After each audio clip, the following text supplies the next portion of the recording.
धोखे में रख करके फिर ये लोग राम भक्तों को धोखा देना चाहते हैं। बाबा जी का वर्तमान के वक्तव्यों को देख करके तो लगता है विपक्ष पर समाजवादी पार्टी के मुखिया को कुछ सदबुद्धि राम आई है क्या, या धोखे दे रहे हैं, जन्मभूमि भूल का काम कर रहे हैं। कह रहे पर हैं बयान कि सरकार बन गई सत्य तो अयोध्या को चमकाएंगे। अरे अयोध्या में जयते को जानने के लिए नेतृत्व में चमका चुकी है। पीडीए के कोऑर्डिनेटर वहां आपके हिमाचल सहयोग की प्रदेश, आवश्यकता नहीं है, लेकिन इस सद्बुद्धि के लिए मैं आपको धन्यवाद भी देता हूं कि आपने अंततः मोदी अयोध्या मिशन को मुस्लिम स्वीकारा। मोर्चा हिमाचल प्रदेश के और ये हमारी वैचारिक पूर्व विजय है। उपाध्यक्ष योगी ने समाजवादी पार्टी और महामंत्री कांग्रेस की सोच को बाबरी वाली सोच करार दिया। योगी ने कहा कि पहले डॉक्टर की के.डी. सरकारें शेख मंदिरों का के लिए नहीं, बयान कब्रिस्तान के लिए देती थी। उनके समाजवादी पार्टी की सोच बाबरी सोच है। ये बाबरी सोच विध्वंसक सोच होती है। HHAQ ये बाबरी सोच यूट्यूब पर दें संभल ध्यान के हरिहर और मंदिर के अस्तित्व के साथ खिलवाड़ ऐसे करती है। ठीक 500 वर्ष विषाक्त पहले संभल के साथ यही त्रासदी घटी। और देश को तोड़ने वाले अगर तत्कालीन समाज जागरूक होता 80-20 करके संभल में हरिहर सभी मंदिर का हिंदुओं कोई को बाल अपने बाका साथ नहीं जोड़ने करता। वाले वहां के चंदा 70 तीर्थों और का कोई चढ़ बाल चोर बाका नहीं कर पाता। वहां के 19 कूपों पर कोई जबरन कब्जा नहीं चोरों कर को पाता। बचाना चाहते हैं वहां पर कोई और जबरन इसका धर्मांतरण ठीकरा करके स्थानीय विपक्ष लोगों पर को जबरन उंडेल कर आक्रांताओं के पीछे चलने हर के लिए चुनाव मजबूर नहीं कर जैसे पाता। बंगाल में जीता, अब ये जो यूपी में कांग्रेस और जीतने के समाजवादी लिए पार्टी की विभाजन करने ये की नीति है, बाबा जी यही प्रयत्नशील बाबरी हैं। सोच है।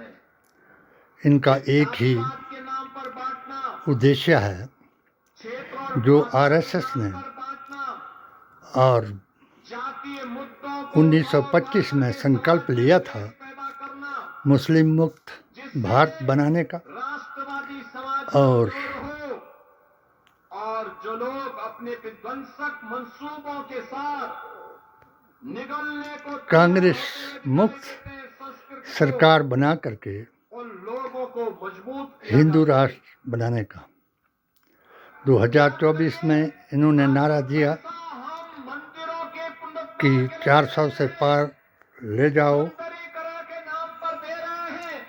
और ऐसा पहले भी था, वह हमको अंतर ये था। सत्ता में लाओ, हम पौराणिक और संविधान को ऐतिहासिक के लिए नहीं जाता था। बदल देंगे पहले ये पैसा कब्रिस्तान और की तुम्हारी ओर जाता था, अब ये पैसा किसी गौरसेवादी मंदिर को सुंदर स्वरूप देने उस के लिए सोच जाता को है।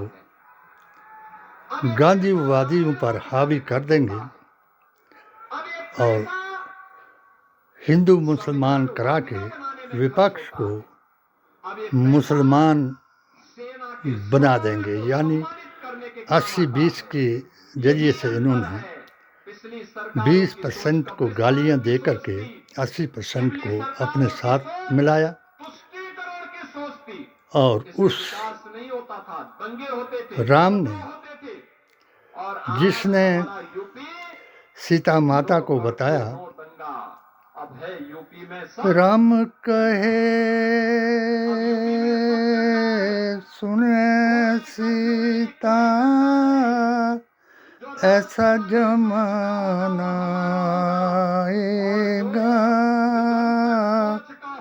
हंस कर चुगेगा दाना बिना कौवा मोती खाएगा।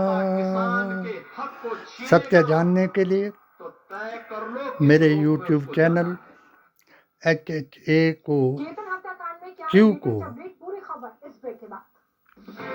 सब्सक्राइब करें, लाइक करें और मेरा सत्य वैदिक इस्लाम भारत की शान का पैगाम है। जिसको हिम्मत हो तो मेरे सितारा फतवे जो भारतीय संविधान, कुरान और नबी की जुबान से लिखे हैं उन पर ध्यान दें, बहस कराएं। अगर बहस नहीं करा सकते तो अपने आप को अधर्म के नाम पर चलने वाला साबित कर के दिखाएं। आखिरी अवतार जो प्रथम भी वही,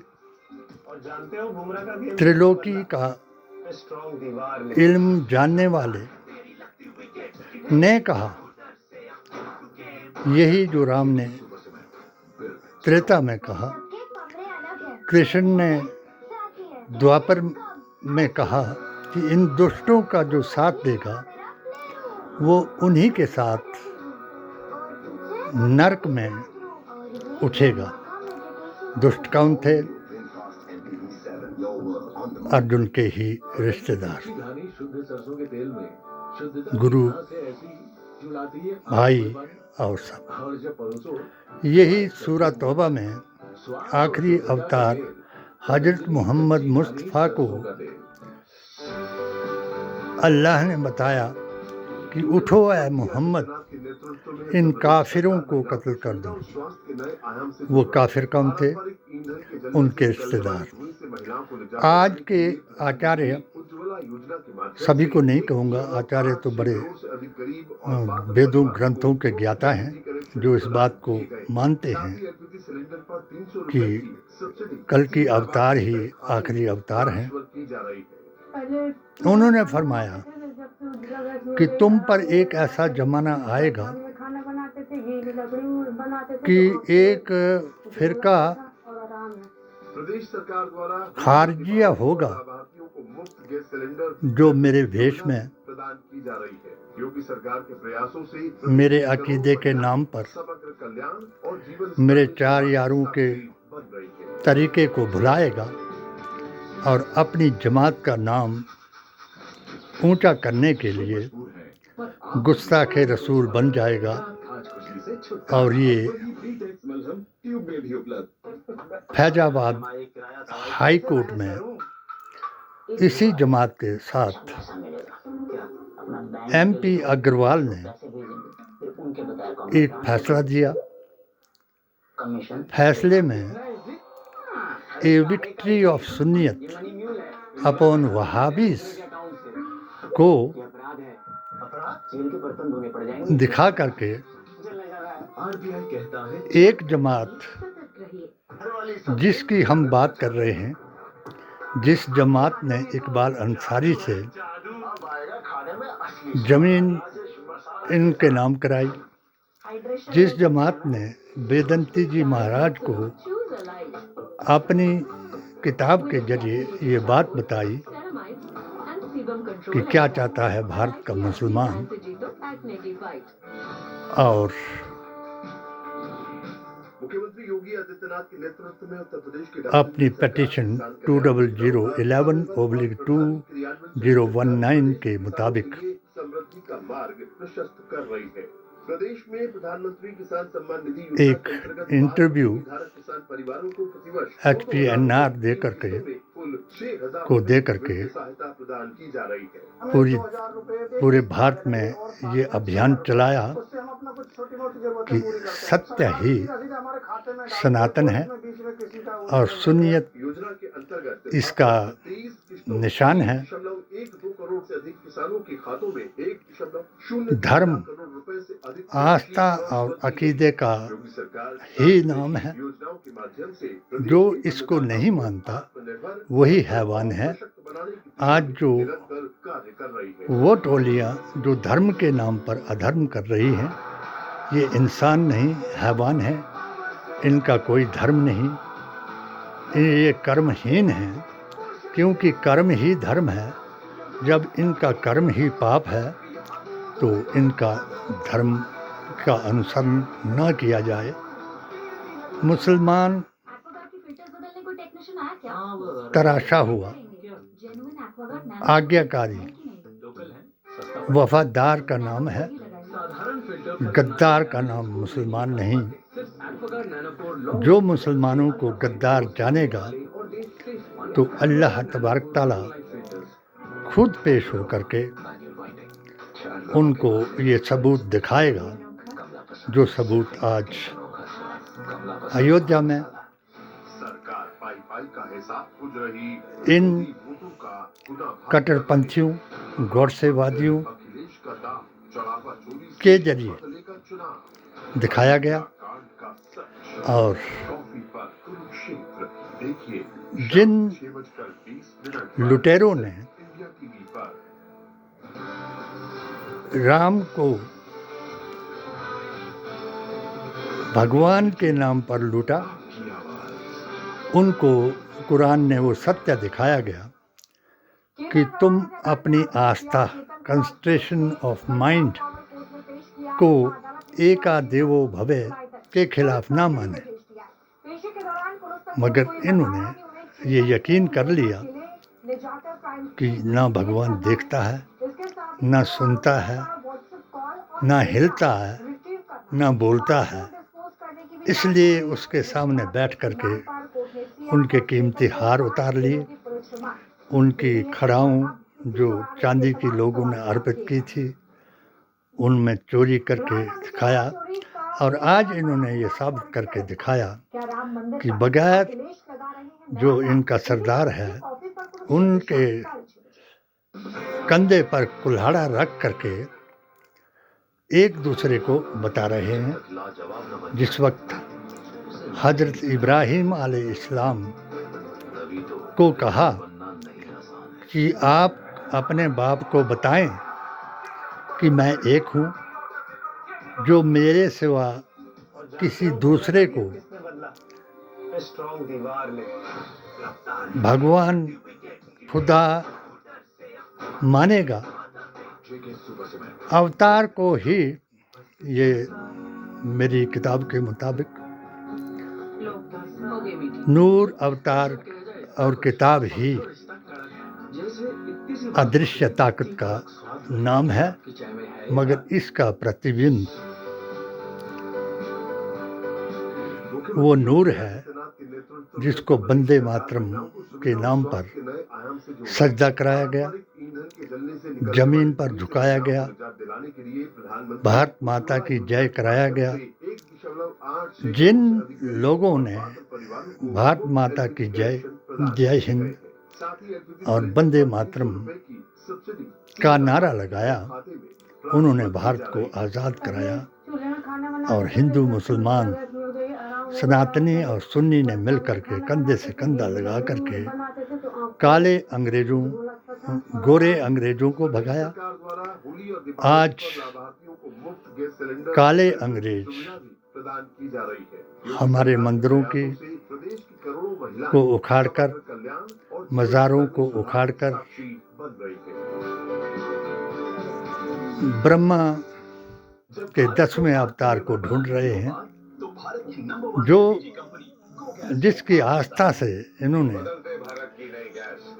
राम के नाम से सत्ता को हथियाया, पैसा चुराया, इसी पैसे के जोर पर हर जगह का चुनाव जिताया, यहाँ तक कि बंगाल में तो करोड़ों का धन खर्च करके 80-20 का फार्मूला बताया और मुसलमानों को ही देशद्रोही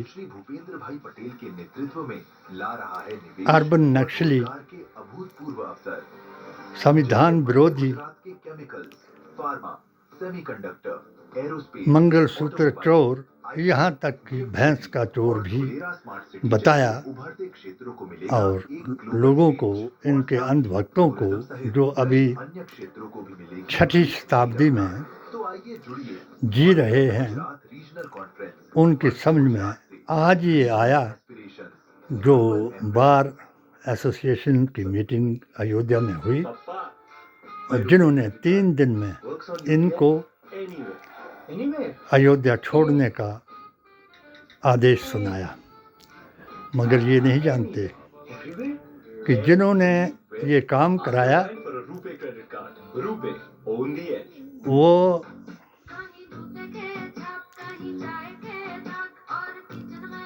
क्या करा रहे हैं, वो इनको बचा रहे हैं। जो इनका विरोध करेगा वो बच ना पाएगा। सिर्फ राहुल गांधी, अखिलेश यादव और तेजस्वी यादव ही कुछ कहने की हिम्मत रख पाएगा। मगर ये यूपी में भी यही बाबा बुलडोजर वाले से, जिनके पंजे का, पीले पंजे का हम इंतजार कर रहे थे कि वो अयोध्या कब पहुंचेगा, मगर वो रुक गया। और उन गद्दार मुसलमानों ने, जिन्होंने पीले पंजे पर मुहर्रम का जुलूस चलाया और कार को उठा करके उसमें बम चलाया, ये दोनों एक ही पार्टी है। जो मैंने अपनी HHAU के चैनल द्वारा भारत को बताया। 80-20 के फार्मूले को तोड़ने के लिए हमने 40 = 40 = 20 का फार्मूला दिया। जिन मुसलमानों ने इस पर अमल नहीं किया, मैं उन लफ्ज़ों से कहूँगा कि जिस तरीके से इन्होंने हिंदुओं के त्योहारों में जाकर के हुड़दंग मचाया और हिंदुओं ने जूते टांग करके इनको जूता दिखाया, उसी तरीके से गुस्ताखे रसूलों को, बेअसूलों को अल्लाह तबारक तआला जूते लगाएगा और इनको होश आएगा कि रसूल अल्लाह के दीन को हमने मुल्ला का दीन बनाया और आज हम पर वही वक्त आया। इसी तरीके से राम को मर्यादा पुरुषोत्तम ना जानने वालों ने उन पर एक बड़ी तोहमत लगा दी कि हम उनके सामने सब कुछ कर सकते हैं, जो डरते नहीं। इसी तरीके से इस मुहर्रम में मैंने अपने UCC और मुहर्रम पर बयान दिया। उसमें उल्लेख किया कि जो इस्लाम है वही वेद, पुराण, गीता ग्रंथ और कुरान है। क्योंकि इब्राहिम को जब ये बताया गया कि ऐ इब्राहिम, अपने बाप को बताओ कि इन बुतों की पूजा करने की बजाय मेरे नाम पर सजदा करो, वाहिद सजदा करो, मेरे नाम के अलावा किसी को सजदा ना करो। ये वंदे मातरम जो था वो मक्का की ज़मीन पर तवाफ़ करना, परिक्रमा करना, ये सब वहाँ आया इब्राहिम के ज़माने में। और जिसको ये शिवलिंग कहते हैं, जो सगे असबत है, वो भी इब्राहिम और इस्माइल द्वारा को फरिश्तों द्वारा जन्नत से भेज करके मक्का में टिकाया। उस एक वाक़े को मैं बता देता हूँ, जो इनको आज चंपत साहब को के कंधे पर इन्होंने गुर्ज रख करके दिखाया। एक दिन उन सब बुतों की पहरेदारी करते थे लोग, फिर अपने काम पर जाते थे। एक दिन हजरत इब्राहिम की बारी थी कि वो उन बुतों की रक्षा करने के लिए वहाँ बैठ जाए और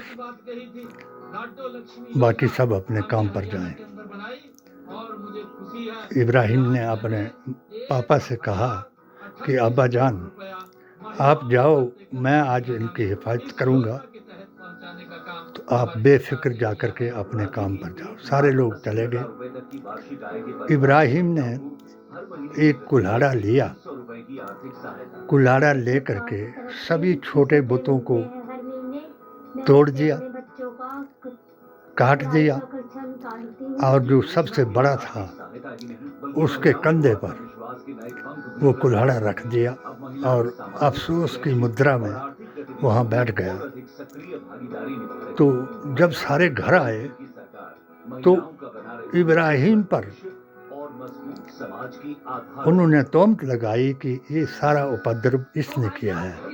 उसने कसम खाई, अपने बाप की कसम खाई कि देखो, मैं आपको एक बात बताऊं कि जब तुम्हारे ये खुदा हैं, तो मैंने जो इनका काम देखा कि ये लड़ पड़े ये बड़े वाले के साथ, तो लड़ने पर ये गुस्से में आया और इसने कुल्हाड़े से सबको काट दिया और कंधा अपने कंधे पर उसको कुल्हाड़े को लटकाया।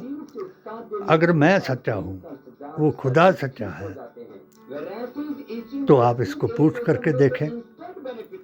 मैंने खुद अपनी आंखों से ये देखा है। अगर तुम सच्चे हो तो तुम पूछ करके देखो, क्योंकि तुमने तो एक युग जो था इनके सहारे गुजार दिया और शिर्क अल्लाह के नाम पर दूसरा खुदा बना करके। मैं ये नहीं कहूँगा कि राम जी के साथ ऐसा हुआ, बिल्कुल नहीं कहूँगा। क्यों कि ये भारत है, यहाँ संविधान से देश चलेगा, ना रहीम से चलेगा ना राम से चलेगा। राम और रहीम आस्था और अकीदे का नाम है, इसलिए अपनी आस्था को कायम रखें। आस्था से मुराद वेदों में यही पढ़ा गया है कि अगर आप मिट्टी का, लकड़ी का या किसी चीज़ का भी एक आस्था के मुताबिक भगवान को आप प्रतिबिंब बनाते हैं, तो इसका मतलब है कंसंट्रेशन ऑफ माइंड, कि आप अपने दिल को इतना पक्का कर लेते हैं कि अगर ये सच्चा है तो ये करके दिखाए। इसलिए उस सबके दिलों के राम ने कलयुगी लोगों को बता दिया और उनका क्या हाल हुआ। लेकिन उसके अंदाज में जैसे कॉफी के शो में आपकी बात होती है। हमारे साथ विजय शंकर तिवारी जी हैं, केंद्रीय सह मंत्री, विश्व हिंदू परिषद, अखिल भारतीय प्रचार प्रमुख भी है, राष्ट्रीय प्रवक्ता भी। सर, बहुत स्वागत है आपका प्रोग्राम में। हमारे साथ अमिताभ तिवारी जी हैं, साइकोलॉजिस्ट हैं, पॉलिटिकल कमेंटेटर। अमिताभ जी का स्वागत है। शांतनु गुप्ता जी हैं, ऑथर हैं, पॉलिटिकल एनालिस्ट है। बहुत स्वागत है आपका भी। अब आपको हमारे मेहमान देख कर समझ में आ गया होगा कि हम बात क्या करने वाले हैं, लेकिन हम वो बात नहीं करने वाले हैं। ठीक शांतनु, पोस्टर तो लगा, पोस्टर में जो आपको दिख रहा है इनकी बात होगी, मतलब योगी। इतना मैं कसम खा करके अपने ओहदे की, अपने अकीदे की जरूर कहता हूँ कि ये जो इंडिया टीवी है, ये 4 स्तंभों में से एक आरएसएस और बीजेपी का स्तंभ है। और अब ये फैसला जो है पुलिस द्वारा नहीं होगा, ये रजत शर्मा की अदालत में होगा, ताकि इन सब को बरी कराया जाए। और सभी इल्ज़ाम जो है वो मुसलमानों को या मुसलमानों को ये समझने वाले कि मौलाना अब्दुल कलाम आज़ाद कौन थे और अब्दुल कलाम राष्ट्रपति कौन थे, अब्दुल हमीद कौन थे,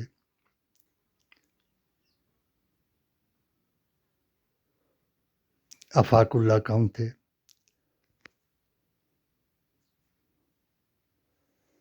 और उस्मान ब्रिगेडियर उस्मान कम थे, जफर कम थे, जिन्होंने भारत के लिए अपने बच्चों के सिर कटाए, और महात्मा गांधी कौन थे, जिन्होंने हिंदू मुस्लिम एकता के लिए अपना बलिदान दिया। डॉक्टर अंबेडकर कौन थे, जिन्होंने हमें संविधान दिया। और नेहरू, सरदार पटेल, रविंद्रनाथ टैगोर, राजेंद्र प्रसाद, ये कौन थे जिन्होंने जिन्नावादियों, आतंकवादियों, उग्रवादियों और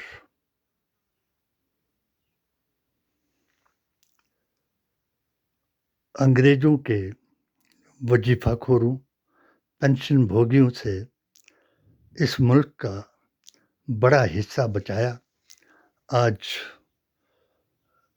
वो हिस्से जो इन्होंने उसका अंग, भारत का अंग काट करके अलग कराया, वो इन्हीं गुस्ताखे रसूलों, बेअसूलों, गोडसेवादियों और आतंकवादियों से परेशान हैं। अगर इंदिरा जैसी प्रधान होती तो शायद फिर अखंड भारत बन जाता और हिंदू मुसलमान सौहार्द और हिंदू मुस्लिम सिख ईसाई हम सब हैं भाई भाई, इसका नारा लग जाता। जय बापू, जय भीम, जय संविधान।